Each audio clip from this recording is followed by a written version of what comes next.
Welcome to the Business Leaders Legacy Podcast, the show where we go behind the scenes of business leaders to uncover their vision, strategies, and challenges they face along the way. My name is Chris Bruner. I'm the CEO of Simple AI Solutions and the host of today's podcast.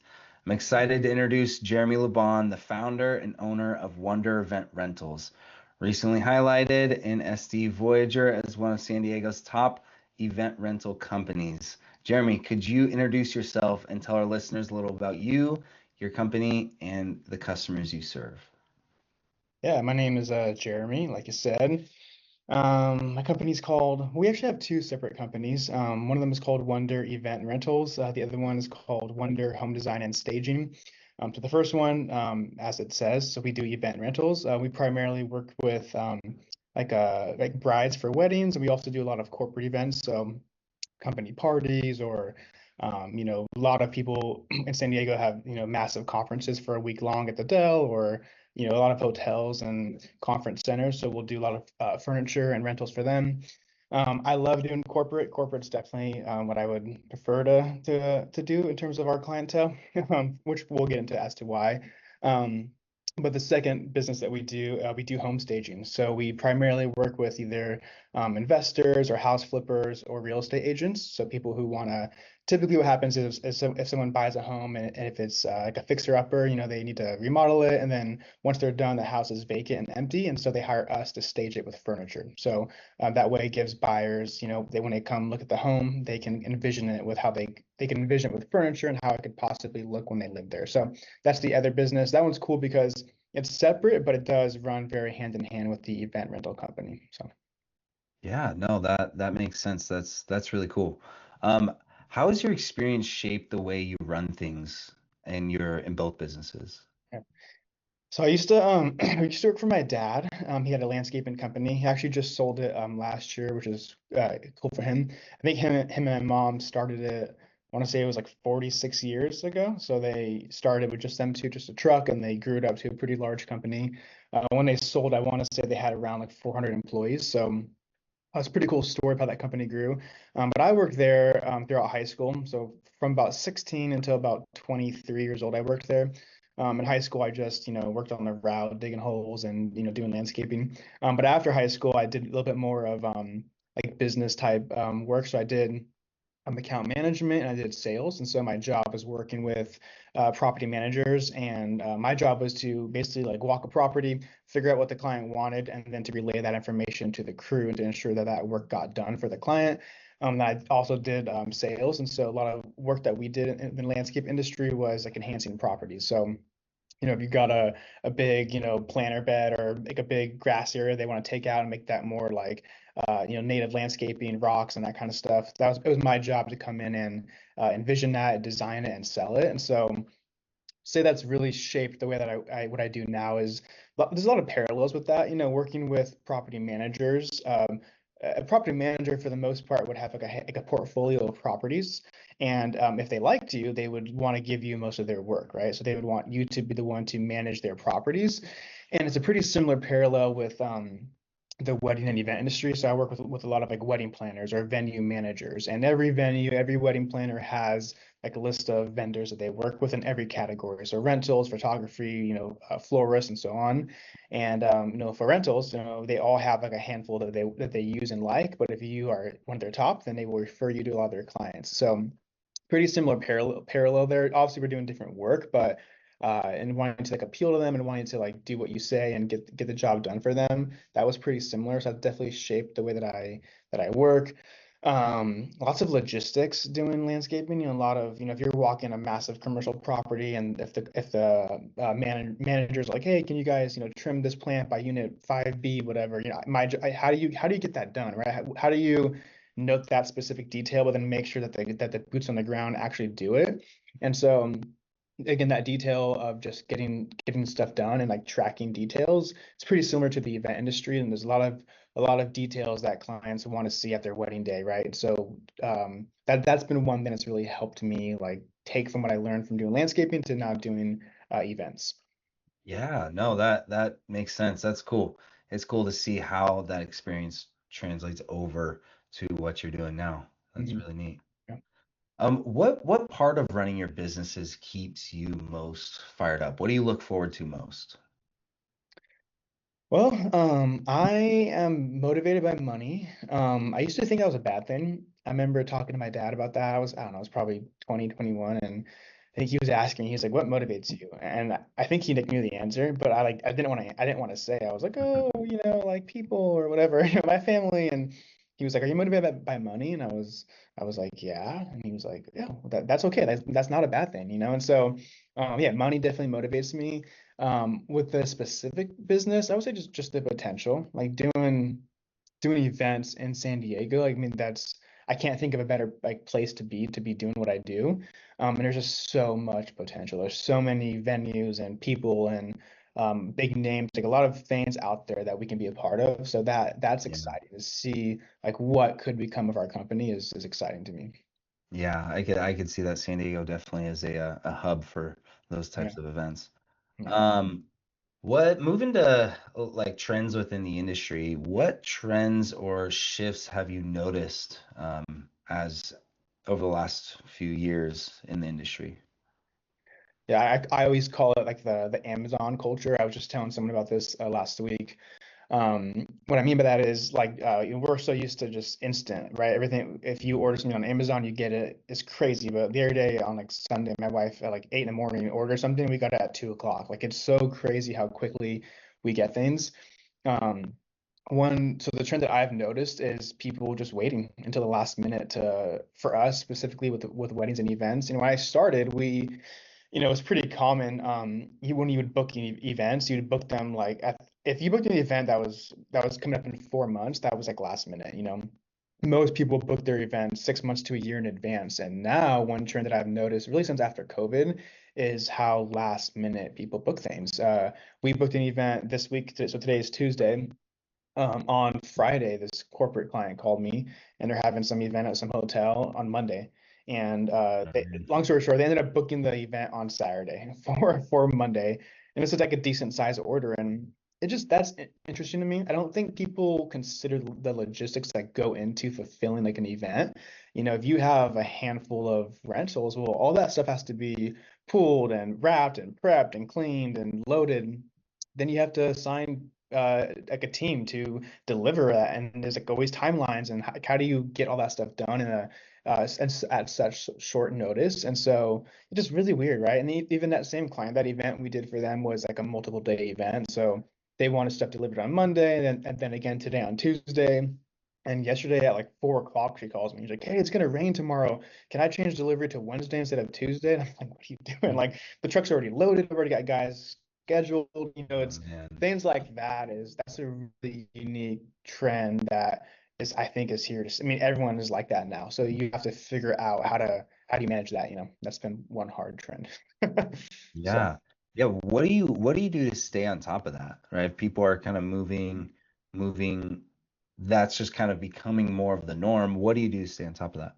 that's a loaded question because you got to think about there's so much to that. I mean, in terms of like operationally, you've really got to rework the way you do things. Like one thing we've done in the past is when we do events, when we're unloading the truck, our team typically when they're pulling items and putting them back on shelves, anything that's like damaged or needs to be cleaned or refinished, typically what we've done is we've just pulled it and we have like a section of the warehouse that we put all like the broken stuff or like the to be cleaned pile, and then we just make sure that we get it done before the next event.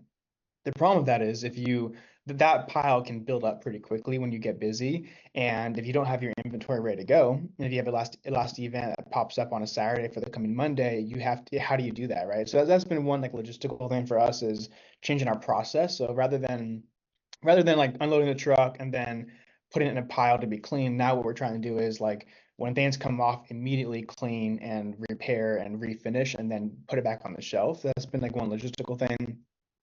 Another problem is like staffing and hiring and just like forecasting for the year. Like, how do you know where you're going to end up for the year? For us doing events, like we don't have reoccurring business for the most part, right?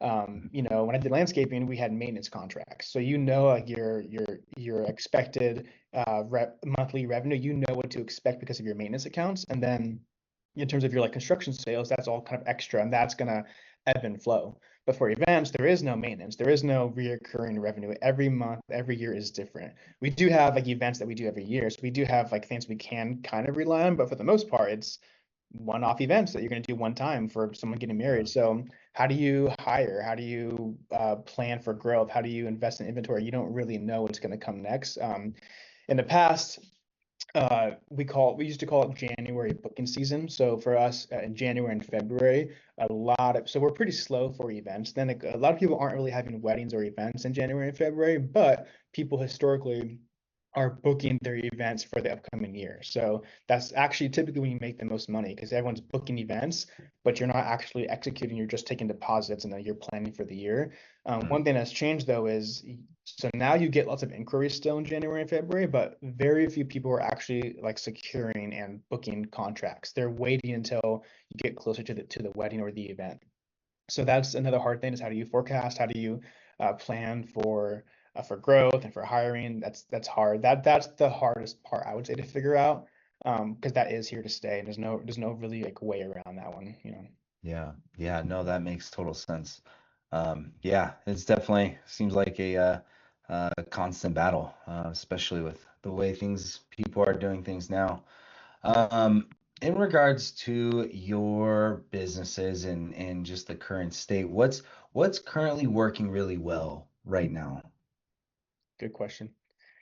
What is working well? Where do I start? It's all going well. No.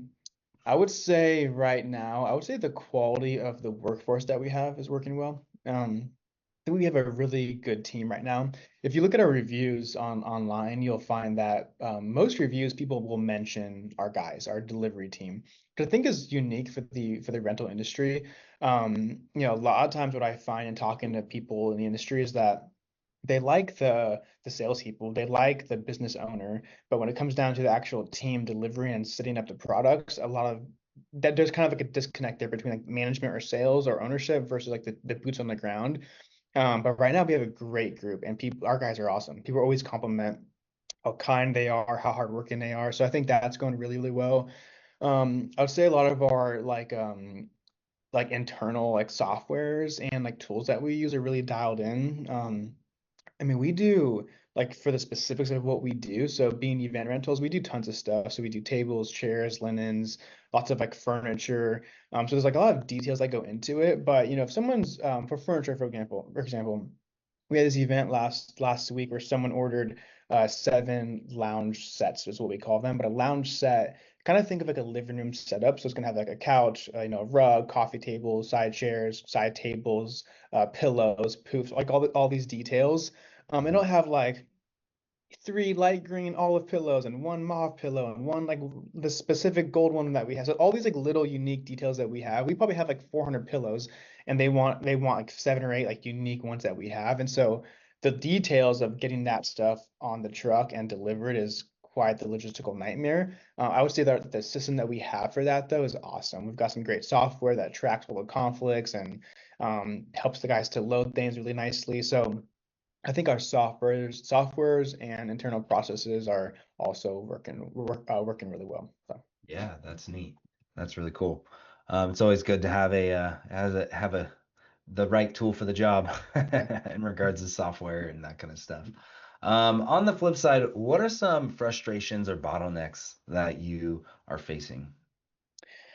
Okay, so kind of in line with what I just said, while our team is awesome, I think the hardest part of having a business, specifically like this industry, is like the boots on the ground. My dad used to always say that employees is the hardest part of like running a business, and I've heard a lot of other business owners say that over the years.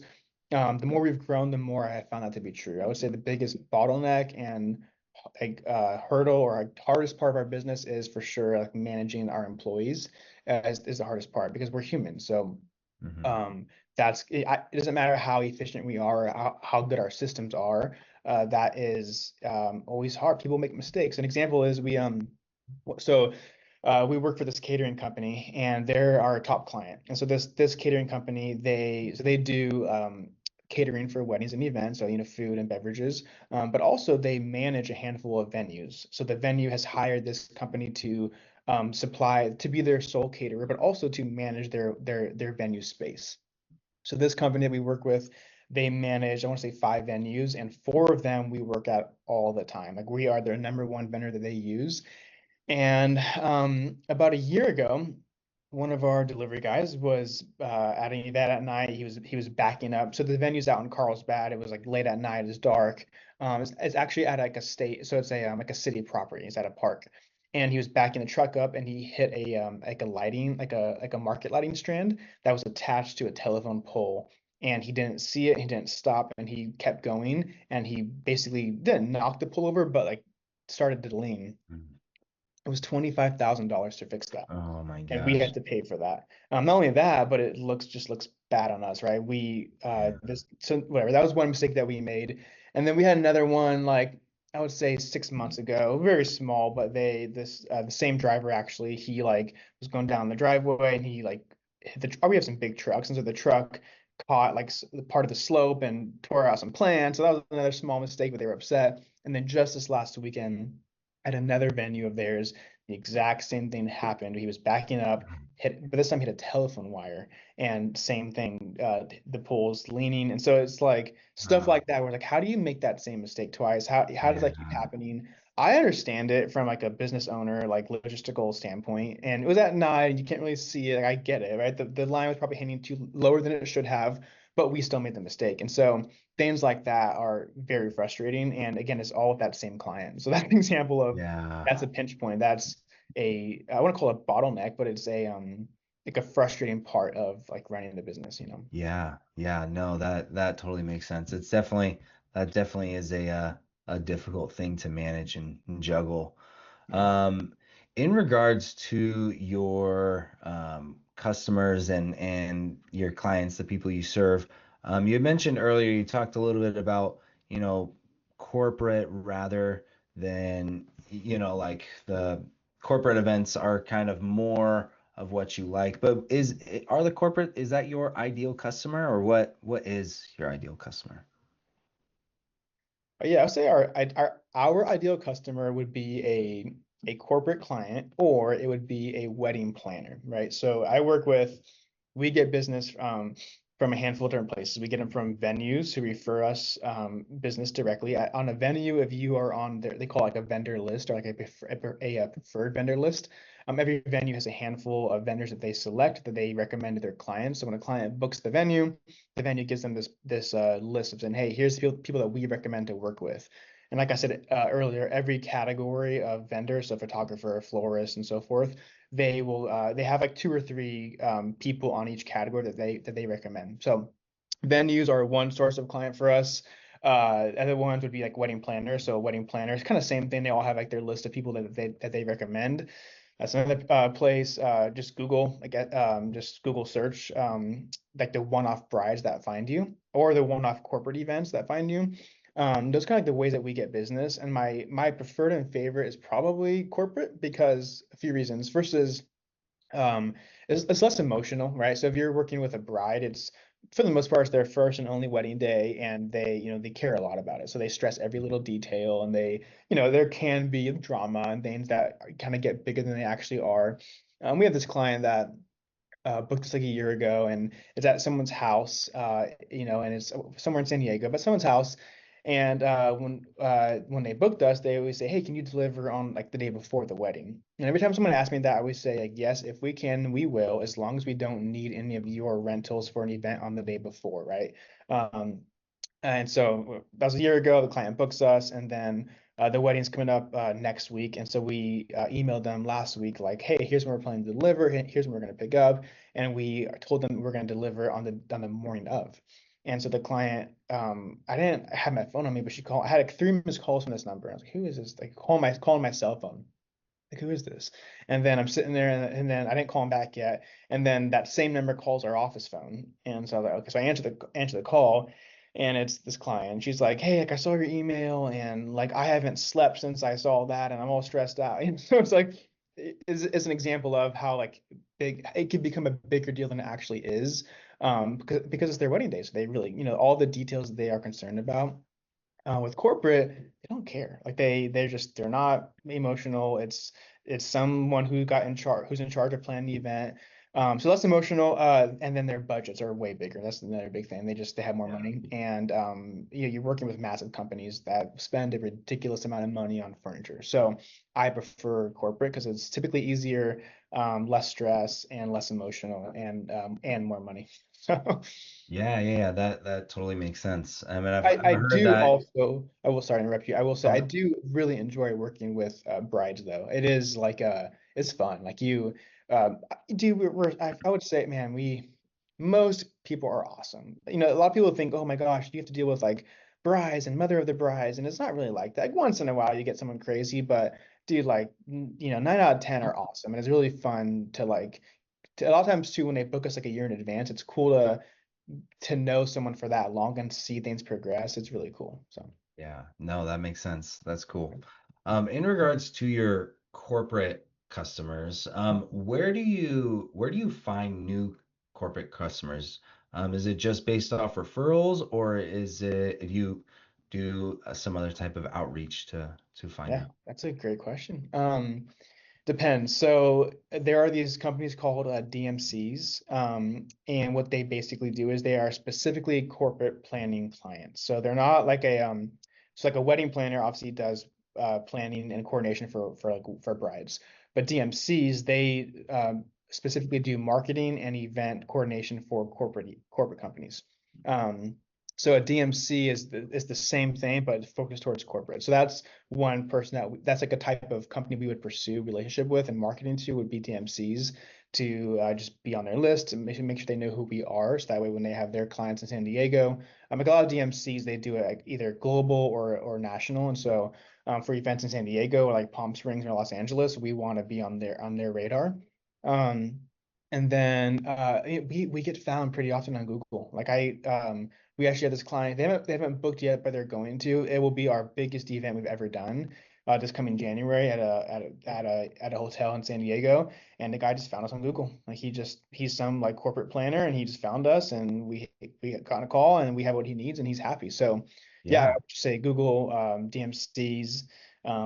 One thing I do a lot of outreach to like hotels and conference centers in San Diego. So I reach out I do a lot of cold calling. So I just call people and try to get a meeting with them. And actually, so that one client I was telling you about that we hit the telephone pole twice. That was a client that so they are currently our biggest reoccurring client, and I cold called them 2 years ago. I literally I was driving by news. I pulled in the parking lot. I saw the number, and I called and set up a meeting with the owner, and now they're our top client. So cold calling Yeah. for us has been pretty powerful too. Yeah, that's great. That's really cool. In regards to success in your company, how do you measure it? Is it based on growth in volume, smoother operations, more time and freedom for you personally, or what drives success? I would say all the above. Um, when I started the business, I worked a ton, obviously. Just we were smaller back then, but yeah, I was doing all the admin, all the sales, all the operations, and I was delivering and picking up events. And Mhm. over time started to grow. And now I primarily just like run the business. So I we have someone who we hired someone who manages the operation. We have two or three like office administration people who run the admin side. And then I don't really ever go on events, and so I primarily just like do sales and run things. So yeah, that's I would say a measure of success right there. Revenue, obviously, we have revenue goals, and so seeing growth and like profit goals is a way that we measure success. And then I would say like keeping people happy, like making sure that our customers are happy, and then our employees, if we have happy and satisfied people who like what they do, then I would say that's like a way for us to measure success. Yeah, no, that's cool. Yeah, it definitely is a balance. It definitely is a balance. That's cool. Um, Moving a little bit to kind of the future and where you see, your companies going. Where do you want your companies to be, 6 to 12 months from now? Yeah, I would say along the lines of where we are now, we have like profit goals and revenue goals. So that's probably my main focus right now is like as we've raised our overhead over the years through like warehouse storage and employees and trucks and all that kind of stuff. So I have like more like revenue goals I would say of where I want to be to hit certain benchmarks. Um, their staging business has gone very well this year. It's been very exciting to see a lot of growth there. So that's a business that I haven't talked a lot about it, but it's kind of more of like on the side, I would say. It's not really full-time work for anyone. That's a goal that I have to grow that business. I think that is kind of like I don't want to say a sleeping giant, but I think there's a lot of potential for that business as well. Like there's no reason why that company can't become like our event business. Like why can't it? It's there is no reason why. So I want to see that company grow as well and potentially yeah, maybe one day kind of run pretty parallel in terms of like size with the event business would be cool. Yeah, yeah. No, that's cool. That's cool. In regards to your businesses, do you see yourself expanding to new territory or just really kind of focusing on the counties you're in right now? We already tried that. We actually so last year we bought another business and it was a rental company and they were based out of Temecula, and so we bought that company. We rebranded. We so that one runs. So my rental company is called Wonder Events. That company that we bought is called Rustic Events, and we kept that name, kept that brand. We just rebranded it and like updated some stuff. But they've primarily run out of Temecula and Palm Springs, and so we tried that. We still are trying it. It has not gone as well or as easy as I would have thought it was going to go. But that no, I don't want to expand more, but I do want to expand on that as well. So I want to keep Okay. growing that business, but I don't foresee us like opening like a branch in like Los Angeles or anything like that. So Yeah, yeah. That makes sense, especially with the recently expanding. Um, in regards to like if you could like let's just say snap your fingers, wave a magic wand, right? If you could fix one thing in the business right now, what would it be? what would I fix? I feel like I have a lot of answers. I think a lot of things I'd fix. Um, I would probably pick revenue.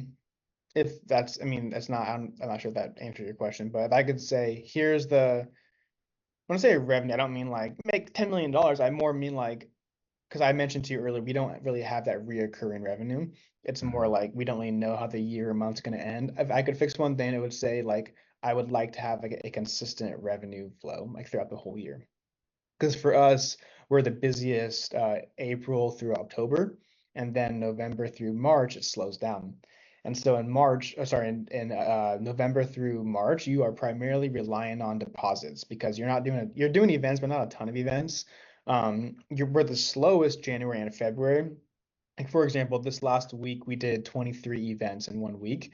In January for the whole month, we'll maybe do like 30 events the whole month. So it's like it gets Mhm. very slow. So in terms of like money, like you are relying on people who are booking jobs and putting down a deposit. That's how you have cash flow to pay everything, right? So if I could fix one thing, I would say consistent revenue that throughout the whole year rather than it being for us like seasonal. So Yeah. No, that makes sense. That's yeah, it's the sounds like it's the nature of the beast with the yeah, industry you're in. Well, Jeremy, thank you so much. I really enjoyed today's yeah. conversation. I think your insight and what you were able to share is valuable. And so I've one last question. Since this is the Business Leaders Legacy podcast, and you are the owner founder of two companies, Wonder Event Rentals and Wonder, what was your second one was Wonder Home design and Home staging. Design and Staging. Yeah. So being a business leader, right? What kind of legacy do you want to leave behind? I'm still young, so I haven't thought a whole lot about that yet. I would say, with my business, I always tell our guys it's important that we do what we say. So if we make a promise to a client, we're gonna fulfill that promise. Um, so I would say along those lines of like a legacy that I have or I had a business that we were consistent, that we fulfilled promises, that we executed in what we told our clients that we would, and we did what we said. I would say that that's one thing that's important to me is being remembered for that. Someone who did what they said. So Yeah, awesome. Yeah, no, that's great. All right. Well, thank you so much. And thank you for everyone listening. Again, this is the Business Leaders Legacy Podcast.